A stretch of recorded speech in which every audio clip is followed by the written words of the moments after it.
નમસ્કાર મિત્રો, આજે આપણે વાત કરવા જઈ રહ્યા છીએ ભારતના બંધારણના સૌથી મહત્વપૂર્ણ ભાગ પ્રસ્તાવના વિશે.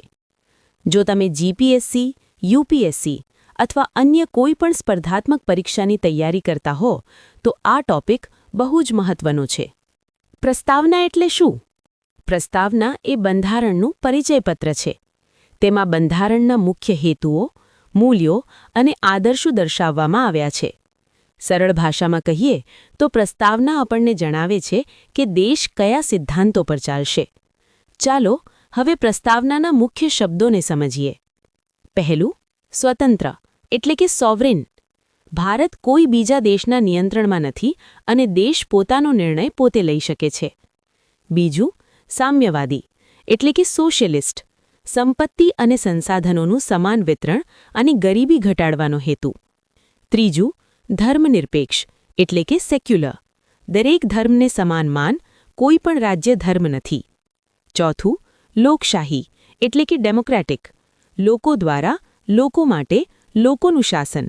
મતદાન દ્વારા સરકાર પસંદ થાય છે. પાંચમું, પ્રજાસત્તાક એટલે કે રિપબ્લિક.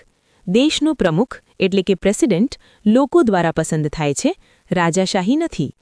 પ્રસ્તાવના કેટલાક મુખ્ય લક્ષ્યો પણ દર્શાવે છે, જેમ કે ન્યાય એટલે કે જસ્ટિસ, સામાજિક, આર્થિક અને રાજકીય.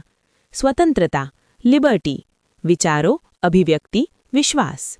સમાનતા, ઇક્વેલિટી, દરેક માટે સમાન અવસર. ભાઈચારો એટલે કે ફ્રેટર્નિટી, એકતા અને એકરૂપતા. હવે જોઈએ પ્રસ્તાવનાની મહત્વપૂર્ણ માહિતી. પ્રસ્તાવના 26 નવેમ્બર 1949ના રોજ સ્વીકારવામાં આવી. 42મી બંધારણીય સુધારા 1976 દ્વારા સામ્યવાદી અને ધર્મનિરપેક્ષ શબ્દ ઉમેરાયા. પરીક્ષા માટે ખાસ ધ્યાન રાખો. પ્રસ્તાવના બંધારણનો ભાગ છે, જે સુપ્રીમ કોર્ટ દ્વારા નિર્ણય. આ નિર્ણય કેશવાનંદ ભારતી કેસ 1973માં અપાયો. તે બંધારણની આત્મા કહેવાય છે. તેમાં ફેરફાર શક્ય છે, એટલે કે અમેન્ડમેન્ટ પોસિબલ શક્ય છે. હવે જોઈએ પ્રસ્તાવનાના કી પોઇન્ટ્સ. પ્રસ્તાવના વી ધ પીપલ ઓફ ઇન્ડિયા શબ્દોથી શરૂ થાય છે. તેનો અર્થ થાય છે સત્તા લોકોમાંથી આવે છે. અન્ય દેશનો પ્રભાવ. પ્રસ્તાવનાનો આઈડિયા યુનાઇટેડ સ્ટેટ્સના બંધારણથી પ્રેરિત છે. જો તમે આવા વિડિયો મેળવવા માંગતા હો તો તમે ચેનલને સબસ્ક્રાઇબ કરી જોડાઈ શકો છો.